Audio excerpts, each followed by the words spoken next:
मैं मजम्मत करता हूँ, पुलिस प्रशासन का निषेध करता हूँ और सरकार का निषेध करता हूँ कि वो जब एसपी मुआयना कर रहे थे उस मकान का जहाँ ब्लास्ट हुआ, सोफे के नीचे जिंदा बम मिला और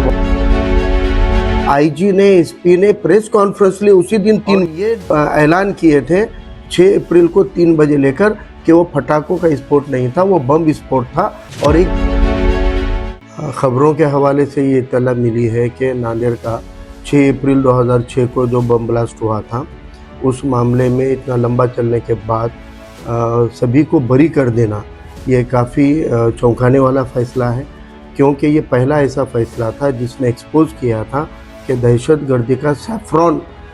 पैटर्न क्या है, इसको एक्सपोज करने वाला ये पहला ब्लास्ट था। और वो भी इत्तेफाक से कुदरत से वो ब्लास्ट हुआ था उस रात में, क्योंकि वो AM PM के गफलत में वो ब्लास्ट रात में हो गया, इसलिए एक्सपोज हुआ। जब वो एक्सपोज हुआ तो पहले तो FIR ये फाड़ी गई थी कि ये पटाखों का विस्फोट है, लेकिन दोपहर में सैकड़ों लोगों के मौजूदगी में मराठी मीडिया के सामने जब एसपी मुआयना कर रहे थे उस मकान का जहां ब्लास्ट हुआ, सोफे के नीचे जिंदा बम मिला और वहां पर सबको 100-200 मीटर दूर करके BDS का स्क्वाड आया, बम डिफ्यूजिंग का स्क्वाड आया, उसने वो जिंदा बम ले जाकर शहर से दूर उसको डिफ्यूज़ किया। उस वक्त के जो IG थे नांदेड़ जोन के, IG ने एसपी ने प्रेस कॉन्फ्रेंस ली उसी दिन 3 बजे और ये ऐलान किए थे 6 अप्रैल को 3 बजे लेकर कि वो पटाखों का विस्फोट नहीं था, वो बम विस्फोट था और एक जिंदा बम हमने हस्तगत किया, उसको डिफ्यूज़ किया। ये कबूली पुलिस प्रशासन ने देने के बाद कई सबूत मिलने के, कई टेस्ट होने के, कई गवाह मिलने के, दाढ़ी टोपी मिली थी, पुरना जालना बम ब्लास्ट के, पुरना परभनी जालना के बम ब्लास्ट के भी धागे दोरे मिले हैं, ये सारी चीज़ें आई थी। फिर हेमंत करकरे के बाद में तो सारी चीज़ें खुलकर सामने आ गई थी। इतना जब खुले तौर पर ये मैटर था तो उसमें सभी के सभी अगर बरी हो रहे हैं तो सरकार और पुलिस को ये जवाब देना पड़ेगा कि 6 अप्रैल से जो तुम ही पेश कर रहे थे, जो तुम दावेदारी कर रहे थे, तुम्हारी पुलिस दावेदारी कर रही थी, वो सब हवा कैसे हो गई। आतंक के जैसी घटना है, बम ब्लास्ट के जैसी घटना है, इतनी संजीदा घटना में अगर ये सब निर्दोष है तो फिर बम बनाया किसने, बम फोड़े किसने। वो ऑटोमेटिक हवा में तो बम आए नहीं थे, ये तो कोई फल झाड़ को लगते वैसे बम लगकर फटे तो नहीं थे। फिर किया किसने, जड़ कहाँ है इसकी, ये नहीं थे तो कौन थे,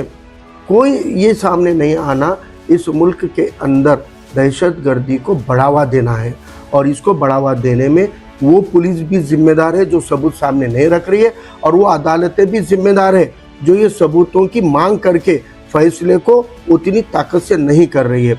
मुझे लगता है कि ये देश के लिए बहुत खतरनाक है। इस तरीके के आतंक को पनाह दे देना, बढ़ावा दे देना और नज़रअंदाज कर देना, ये बहुत नुकसानदेह साबित होगा। और मुझे लगता है कि पीछे खबर आई थी कि कोई RSS से वाबस्ता शख्स थे, कोई शिंदे नाम के, वो खुद अदालत में पेश होकर बोल रहे थे कि मैं खुद गवाह हूँ, मैंने ट्रेनिंग अटेंड की है, मैं इसका पार्ट रहा हूँ, अब मेरा ज़मीर मुझे बोल रहा है कि मेरे मुल्क के अंदर का ये चेहरा एक्सपोज होना चाहिए, मुझे पेश होने की इजाज़त दो। और उन्होंने खुद प्रेस लेके कहा था कि अदालत उनको पेश होने की इजाज़त नहीं दे रही है। अरे हम तो देखते आ रहे थे कि अदालत तो चाहती है कि लाओ सबूत, आओ गवाहों को बढ़ावा देती है। इंसाफ का तकाजा है कि कोई गवाह है तो उसको तहफ़्फ़ुज़ देकर बोलना चाहिए कि आपको कोई धक्का नहीं लगेगा, आप आके गवाही दो। एक बंदा खुद होके गवाही देने को आ रहा है तो गवाही नहीं ली गई।